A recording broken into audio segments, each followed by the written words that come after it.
നമുക്ക് ഇനിയിപ്പോൾ നമുക്ക് ടെക്നോളജിയിൽ നിന്ന് പുറകോട്ട് പോകാൻ പറ്റില്ല, ഇൻ്റർനെറ്റ് വേണ്ട എന്ന് വെക്കാൻ പറ്റില്ല.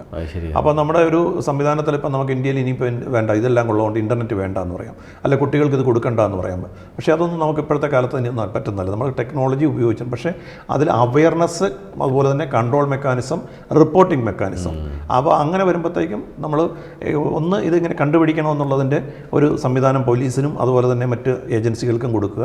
ഇത്തരത്തിൽ കുറ്റക്കാരെ കണ്ടെത്തി ശിക്ഷിക്കപ്പെടുത്തു തുടങ്ങിക്കഴിഞ്ഞാൽ ഇത് വിതരണക്കാരെ പിടിക്കപ്പെടും, കാണുന്നവരെ പിടിക്കപ്പെടും. കാരണം ഇന്ത്യയിൽ ഏക നിയമമാണത്. നമ്മുടെ ഇത് ഇങ്ങനെ ഒരു കണ്ടന്റ് കണ്ടാൽ ശിക്ഷിക്കപ്പെടാൻ പറ്റുന്ന വേറൊരു നിയമവും ഇല്ല. നമുക്കിപ്പം ഒരു സിനിമ കാണുന്നത് കൊണ്ടോ അല്ലെങ്കിൽ മറ്റെന്ത് കാര്യങ്ങളും വായിച്ചത് കൊണ്ടോ കാണുന്നത് കൊണ്ടോ മറ്റും നമ്മളെ അറസ്റ്റ് ചെയ്യാനായിട്ടൊരു നിയമമില്ല. ബട്ട് IT ആക്ടിൻ്റെ 67B പ്രകാരം നമുക്ക് ഇത്തരത്തിലുള്ള സീസം മെറ്റീരിയൽസ് വെറുതെ കൈവശം വെച്ചിരുന്നാൽ അത് നമുക്ക് 5 വർഷം വരെ ശിക്ഷ കിട്ടാവുന്ന ഒഫൻസാണ്.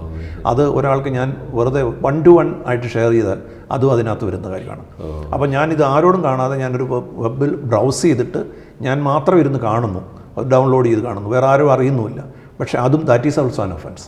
അപ്പോൾ അങ്ങനെ നമ്മളൊരാരും കാണാതെ കണ്ടാൽ പോലും, കൈവശം സൂക്ഷിച്ചാൽ പോലും, മറ്റൊരാൾക്ക് ഷെയർ ചെയ്താലോ, ഇത്തരം കാര്യങ്ങൾ ടെക്സ്റ്റിലോ ഒരു ഓഡിയോ ആയിട്ടോ മറ്റേ ആനിമേഷനായിട്ടോ ക്രിയേറ്റ് ചെയ്താലോ everything is amount to offence. അത് ഇൻ്റർനാഷണലി ഇത്തരം കണ്ടൻറ്റുകൾ, കാരണം ബാക്കിയുള്ള പലയിടത്തും ഇപ്പോൾ അഡൾട്ട് പോർണോഗ്രഫി എന്ന് പറയുന്നത് പലപ്പോഴും പല രാജ്യങ്ങളിലും നിയമവിധ അലൗഡാണ്.